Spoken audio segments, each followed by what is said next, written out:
First of all, thank you so much to everyone who's invited me. Very generous, very open-armed group of people, and I'm just so happy to connect to you finally, because I've been thinking about China for a long time when it comes to my own art, as well as how one defines Arab art, Islamic art, Chinese art, and how the exchange of things, all kinds of things, from calligraphy to pattern to music, went back and forth on this road. Today, I'm going to primarily talk about the Chinese influence upon Arab art. And I'm making three assumptions, or I have three conceits. And the first two are provable. The last one is not. So I'll describe to you what those are. One is I'm really going to focus on the Arab countries where these societal and cultural templates were first created. So we're looking at a period from about 600 to 100 CE. But I will also, that's the first conceit, that it began in the Arab world, and I want to give it that kind of credit. My second, and that is provable historically, these societies of diversity began in the Arab world when Islam was first introduced. The other assumption I make is that, and this one also provable, is that these societies and cultures were created by many hands, many ethnicities, many religions, many sources. And then the last assumption I make, which I know very deeply, but I can't prove, is that the way artists approach any kind of problem or pursuit has very little to do with inspiration, and probably has not been written down. And I've checked with my professors, I've checked the books that I have on drawing and painting, and there are certain assumptions we make that are just not written down.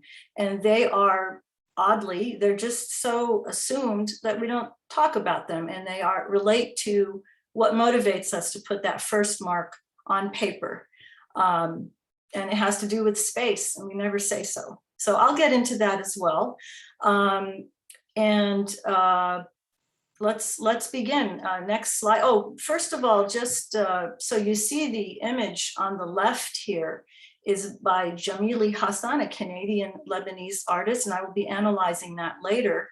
The image you see before you on the right is a porcelain scroll to create a relief pattern. And this pattern, we will trace its history as it traveled from China and India all the way to Damascus, and then to my studio as well. So next slide, please, Elizabeth. So we'll look at the timeline here. Now, Arabic is a Semitic language that is derived from Aramaic, which also came from Phoenician. So it's a phonetic language, and it existed arguably, this number 500 to 700 BCE is arguably a conservative number. It may have existed before that. There are some stone pre-Arab findings that show that it probably existed 1000 BCE. All right, and so then we kind of skip down here. Arabic was developing, was being used. It wasn't quite the lingua franca that it became, but eventually it did. And then these empires in modern day Iran, Sasanian, the Byzantine Empire, are pre-Islam, and then the birth of Islam. And this is the period we're most interested in, from the birth of Islam to the Abbasid Caliphate. And it coincides with several Chinese dynasties, the Tang and the 5 dynasties periods, the Song, and then following that as well. But we're mostly going to concentrate on where those green lines are. And I think most of the slides have dates so that we can sort of keep track of all of that.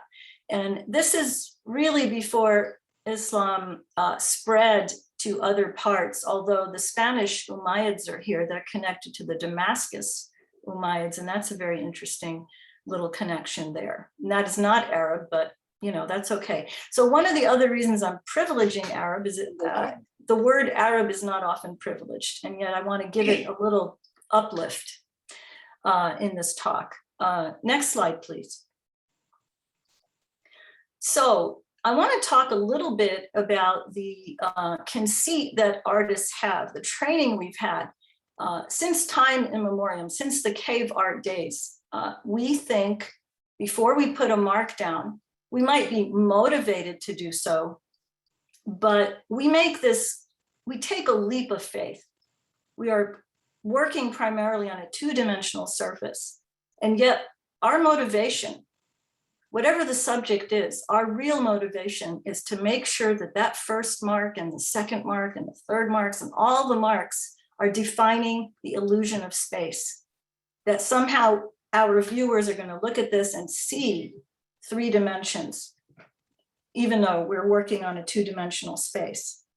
So this is something that is not written anywhere. And I had a conversation with Oleg Grabar, who is he died recently, but he was the preeminent art historian on Islamic art. And his father before him, Andrei Grabar, was the preeminent historian on Byzantine art. And I talked to him about these spatial distinctions in Arabic calligraphy and how Arabic calligraphy can be read spatially as Chinese is here. And you could see it. The Arabic characters are like figures and leaning on the boulders of Chinese calligraphy in the red and giving them, honoring them by saying, you inspired us to create our calligraphic tradition. And in reading this space, we can see it as perhaps a landscape. All the white.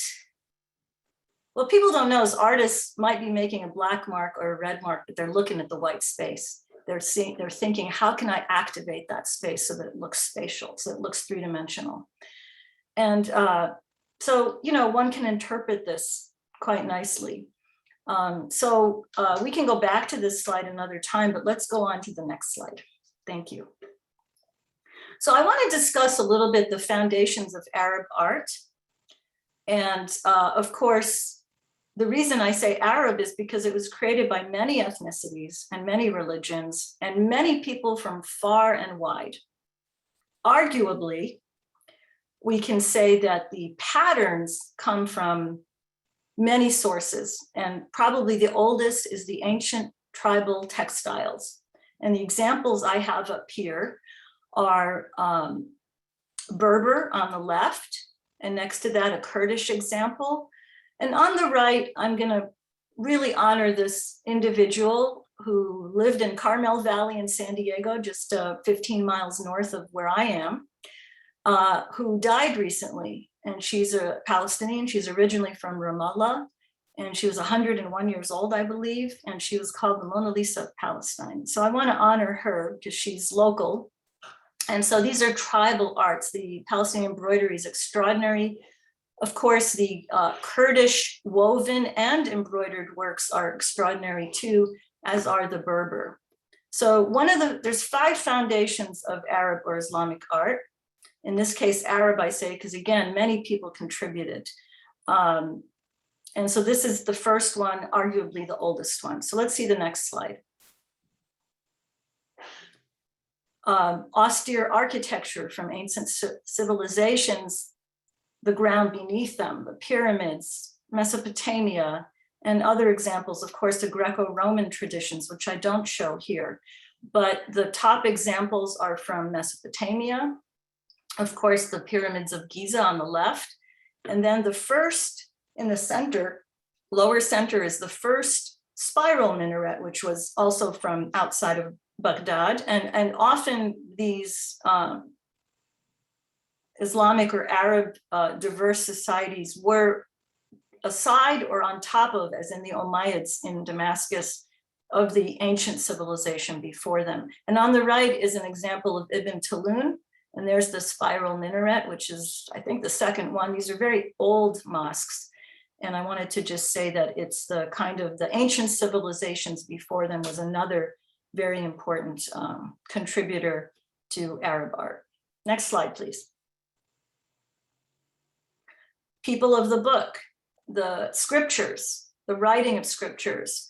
And so on your left, I don't show an Islamic example here. On your left is a scripture from Syriac, the New Testament. And on the right is a Torah, also in Arabic.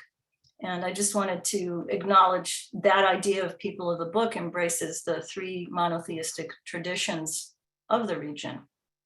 Next slide, please.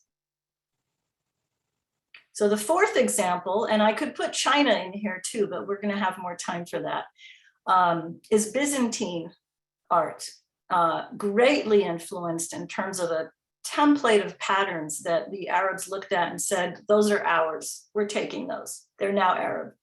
And also at the same time, which you'll see later, Chinese lattice patterns that also were like, those are ours. So this is the fourth foundation. And these are images from San Marco in Venice. The floor, the entire floor, I've been in there a few times, but the last time I was in there, I was just transfixed to the floor because I was like, here it is. This is it, we're standing on it. This is one of the foundations of Islamic art. Next slide, please. And then of course, the sciences, the math, trigonometry, astronomy, astrolabe in the lower right hand, a trigonometric diagram in the upper right, and then the constellations. So science was a very important thing, and there was a synthesis between the sciences and the arts.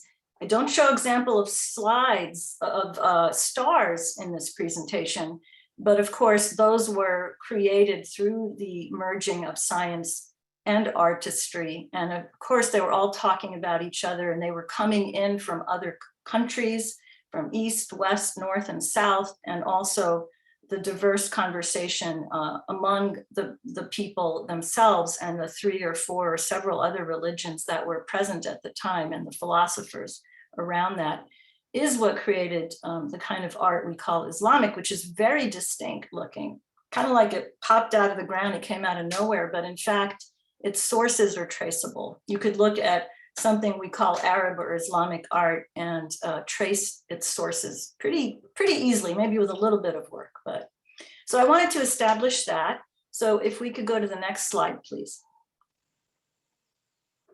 I'm going to take you through a little journey right now of a pattern that I found in Damascus and wondered about. And that was almost 20 years ago in 2002, or it might have been 2005, on one of our trips there, our extended stays. And, but it started in China. And so I will just take you, let's look to the right and follow this pattern, which traveled and landed in India, in Agra, and then traveled again and got to Damascus and pretty much stayed there. Although I've seen a picture of it in Andalusia, but I could not find anything on the internet that showed that, although I think I have an old slide from a very long time ago that might show that. Okay, so I just wanted to show you the map.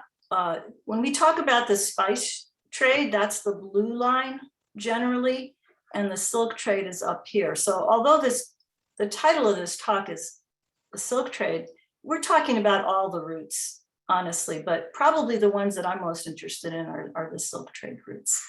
Okay, next slide. Oh, and the reason I call it the Al-Majid pattern is because I first saw it in Damascus at the Al-Majid Hotel. And Al-Majid means the glorious one, which is one of the 99 names of God. It's arbitrary. I don't know what its real name is. All right, so here we're looking at a Chinese window on the left.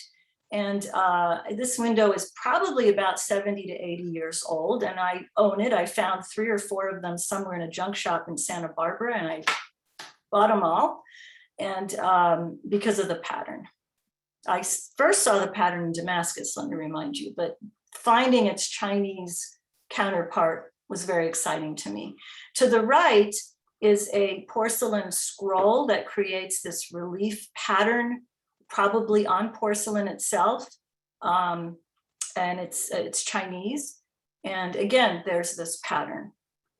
So the pattern has a square unit, but it has another unit too, and that would be another talk just to show you how this is really two patterns that overlap to create the complexity we see, but that's not this talk. All right, next slide, please.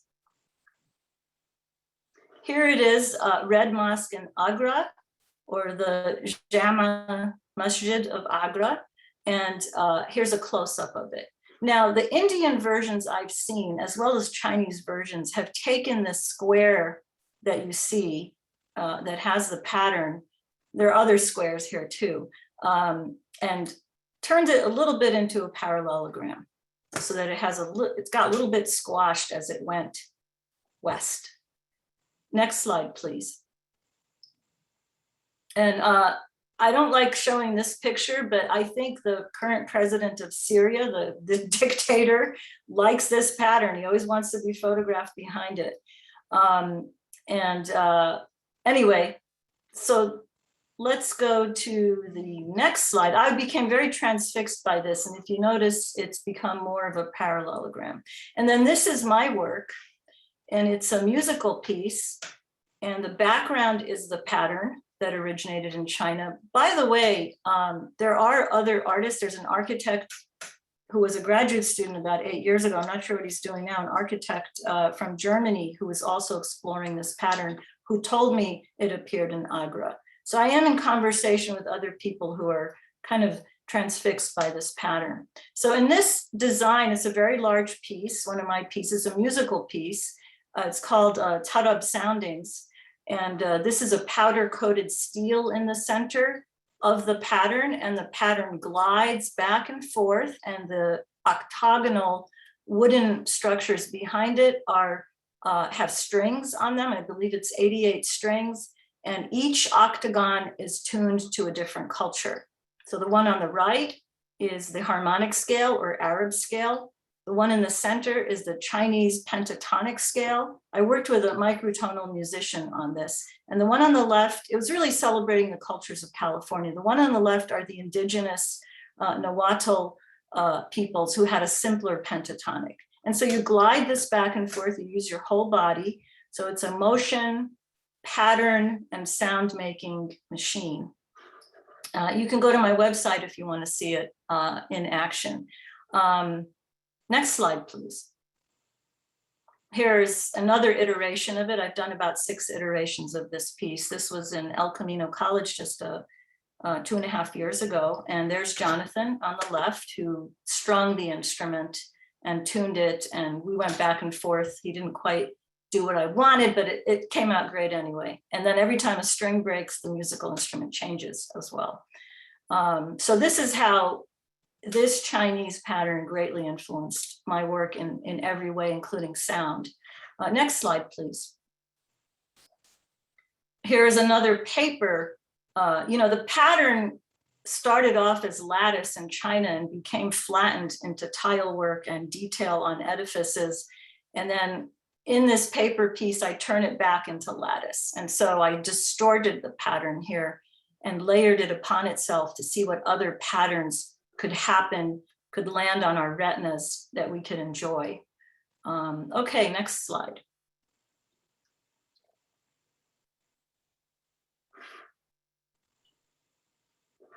I wanted to show you the original, what passes as early Arabic. So these are quite old, and stone found in Saudi Arabia, but it's Nabatean Arabic. And Nabatea is like South Lebanon, Northern Palestine, Jordan area, Jordan really, but the northern part. And the Nabatea is a district in Lebanon. It's actually where my family is from, or half of my grandparents are from that area.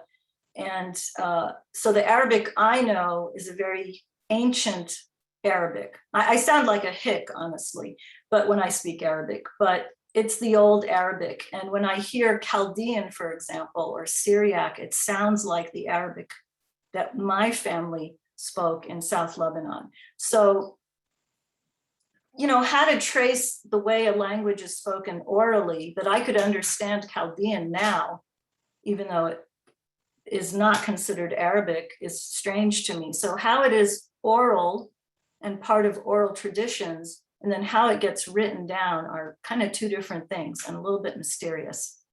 But I just wanted to show you these old inscriptions. This is pre-Islam and spoken by the people of the area. Of course, the main language was Aramaic, but there were dialects that were like the beginnings of Arabic.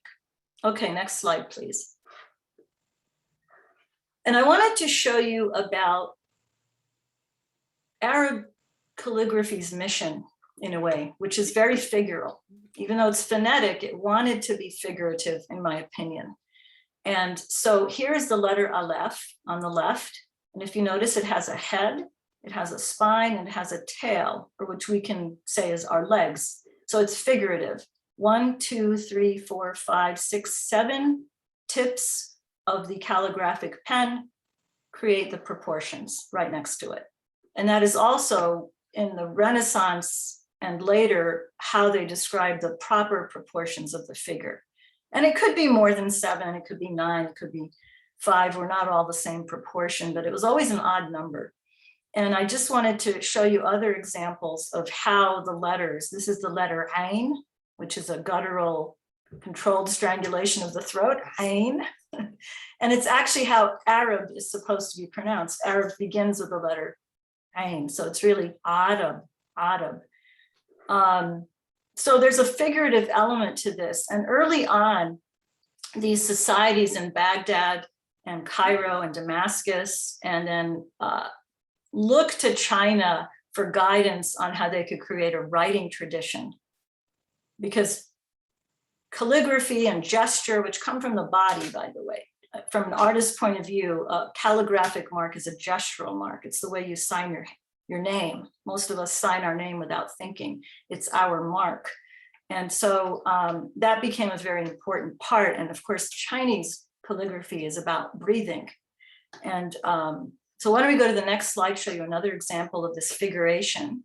This is the word huwa. It's the letter ha and the letter wow, which is, they embrace each other, and it just means him, but it's also referring to God. And so it's an embrace of God and man, let's say, or humanity, let's say. I want to be gender neutral here. But I just wanted to show you that example as well. Next slide. So the first time I noticed that there was an architectural and figural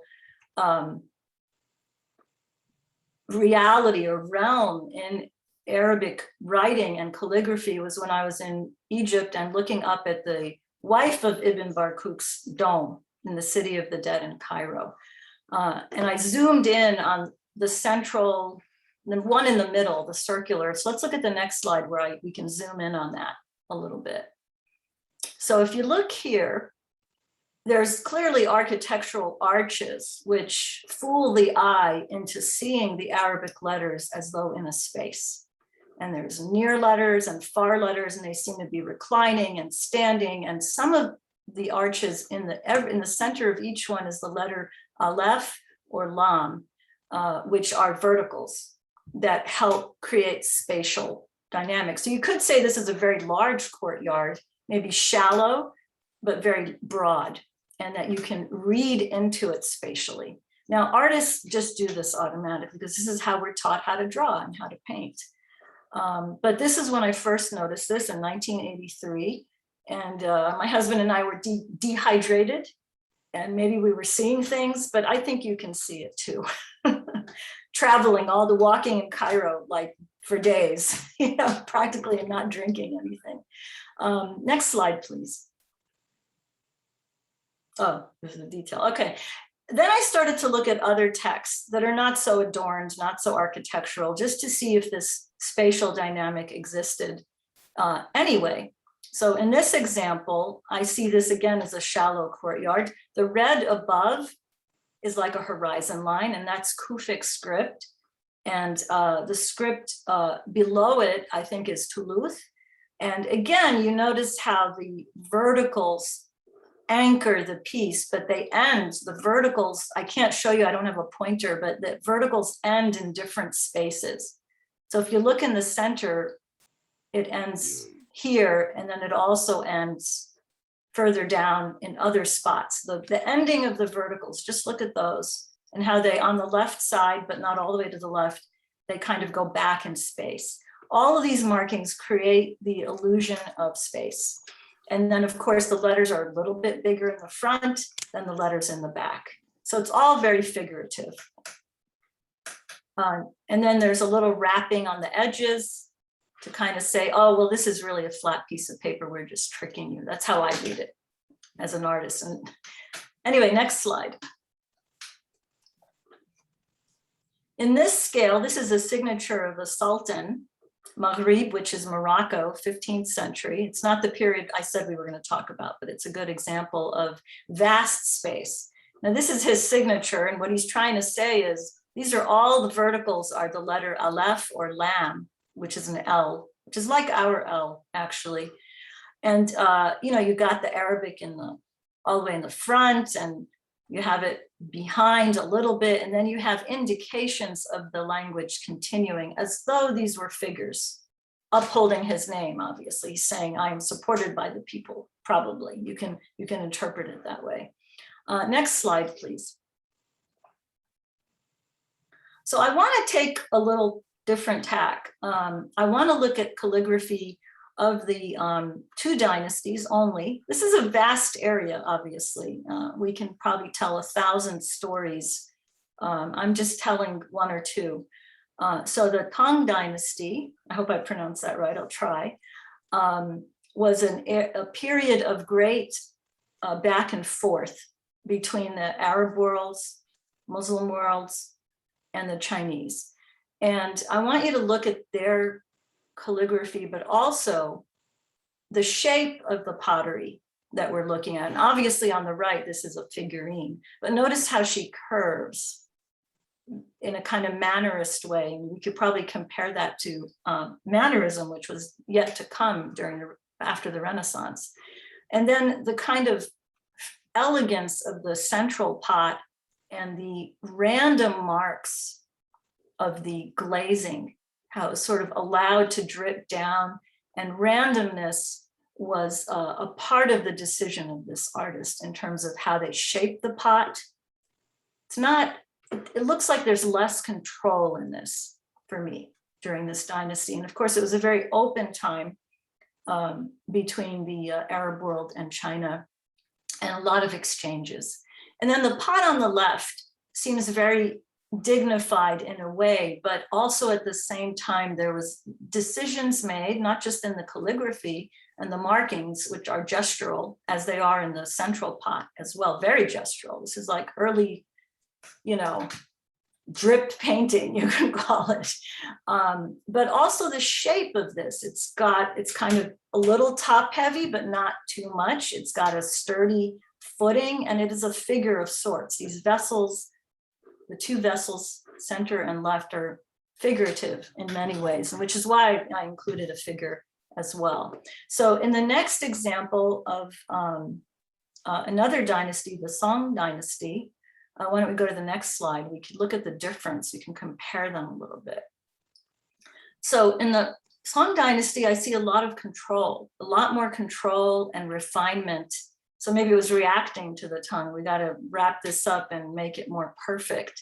If you look at the central vessel, which is very similar to the one we just saw, there's just a little bit more refinement to it, a little bit more detail, a little bit more, you know, it's like maybe the difference between modern dance and ballet. This is more ballet.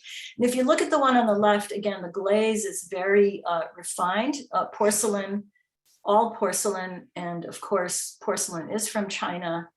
And Lily perhaps can remind us about that later in the talk.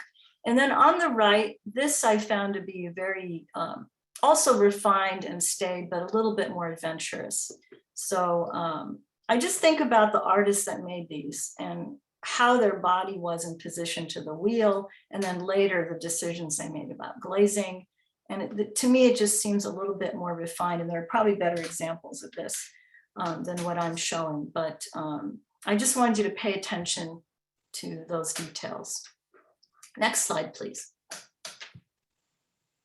So this is a version of Arabic script called Sini, which just means Chinese.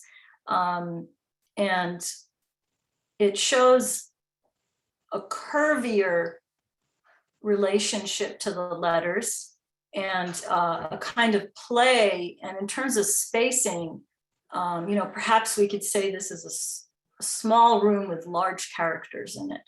And you can read, I wish I had a better slide, honestly, but you can read the micro spaces between the letters, especially on the left.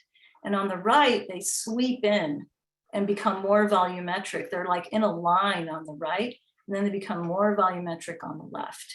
And then, of course, there's Chinese writing as well, acting perhaps as punctuation, perhaps in the upper right as a sunshine, although that looks like Arabic up there. And, and on the left as a tree, perhaps a potted plant. And so there are lots of ways of discussing these. And as an artist, I look at space. That's the first thing I look at, and that's what I teach. I've been teaching for 25 years, and that's how I teach my students. You always, and I tell them, look, you may not care about learning how to draw, but don't you want something that you could put on your wall that will stay with you for the rest of your life? And so you have to check the space. If the space is dead, don't buy it. Don't put that on your wall. So it's one of the main things, again, not ever written down. Artists don't write this down. It's just such an obvious assumption. Okay, next slide. These are early examples, the Abbasid of Arabic as it was developing. And so up here, and there's a dispute about the written on paper painting up here. There's a dispute about its origins. So there's always something to research. On the lower left is a lusterware. The Abbasids is Iraq. And I just wanted to show you some of the early calligraphic experiments. And so lusterware was fired at lower temperatures and reduced oxygen atmosphere with metallic glazes, copper to gold. So the colors tend to be quite warm when you look at these. Just examples. Next slide, please. Here is a Chinese artist, Hao Shiming. I'm not sure I'm pronouncing that right. And this piece is called Lines in Tang Dynasty, made in 2016. I just wanted to show you the kind of energy of certain art, contemporary art from China, from Chinese artists. And it's large scale. It's about the size of a human being. And so you have to imagine yourself standing in front of this and knowing which parts of your body are being spoken to. And I want to show examples. The next few examples have to do with the human interaction of contemporary art. And so this is one of them. Next slide, please. This is a very large scale. You see how he is working, Wang Donglin, he's working with a mop to put down these calligraphic marks. And then you see behind him this vast spatial energy. It'll probably take a while to figure it out, like what is exactly going on spatially for this. But I wanted you to see that calligraphy is gesture. And gestural drawing is something that is taught in art schools. Gestural drawing, blind drawing, where we can't look at what our drawing is doing while we observe something. And then there's perspective, horizontal line, and a very sort of rational way of drawing. And all three of those are employed when an artist is engaged. But the body is a very important component. Here, the human being, Wang, is much smaller than what the image he is creating will result in. He's a much smaller part of that. And so, the kind of human energy that comes from the body is a very important part of what artists do. At the service of creating space. It's always at the surface of creating space. That's how your drawings your paintings, anything you do will become stronger. Next slide, please. And this is from Cairo, Tunisian artist El Cid, who came and in 2016 created the piece called Perspective. And on my desktop, I have the translation of that. I might give it to you later, but it's a significant piece in that he was honoring the neighborhood, a very poor neighborhood in Cairo, where people recycle trash. And so this is on 50 buildings and seen from a certain perspective. It's called Perspective. He calls it Calligraphy, which is appropriate. Graffiti is a type of calligraphy. It's a type of gestural mark making and drawing. And he honors this community, and he says they keep Cairo clean. And he worked with the community in making it. And of course, they helped participate in creating it as well. He had a team of people. And during the Q&A, I'll find out what this says. I just forgot, and I apologize. Next slide, please.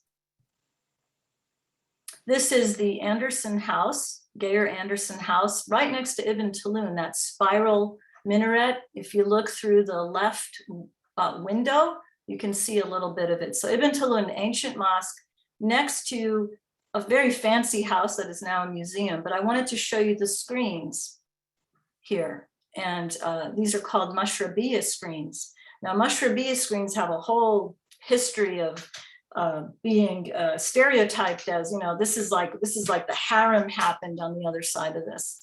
But I'll show you other, and I'll tell you what Mashrabiya means, which is it means where the water is kept. And it's where water is kept. It usually faces northwest, so it can pick up the cool air. And it's the kitchen, the laundry room. Nothing much else is happening there, except it's a busy place because everybody wants to be clean, everybody wants to be fed.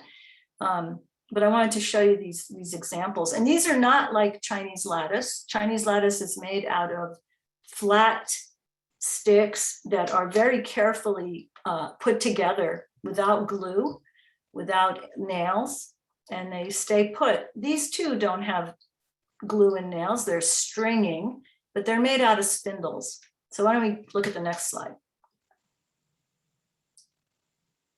These are the spindles. I got these from Egypt a few years ago, and they're just the examples of what the units look like for the mashrabiyas that are created. So just take a look at that for another second. And these are made by hand and feet. The foot is moving the machine, and the hand is holding it steady as the spindles are cut. They're not made by machine to this day. The very tiny small ones are not made at all anymore. All right, next slide, please. And these are examples of mashrabiyas in Cairo, and you can see the variety of windows. And so what's behind here? Some kind of orgy? No, it's where the water is kept. It's where the kitchen is. It's where laundry is cleaned. It's where air flows through, keeps the water cool for drinking. And mashrabiya means, shrabiya means to drink. So it's the place where drinking water is. I just want to show you that briefly. Next slide, please. And these are examples, we're going back to lattice, examples of Chinese lattice that I think you can buy now, and then the porcelain scroll that we began with. And the way I see patterns is that I just want to go back to that a little bit. Why am I attracted to these? And I want to see how many times I can find them in other cultures, is because they cross national boundaries. And they're kind of a structure for conversation, for difficult conversations, perhaps. And perhaps my investigation into this is to figure out a way to enable difficult conversations, and in a genteel way. So when I think about decoration, I think about decorum. When I think about patterns, I think about bridges, how these can cross national boundaries and enable conversations that can help us solve problems. And I believe that's it. Is there one more slide? Or is that it, I think? So we can open it up to discussant comments and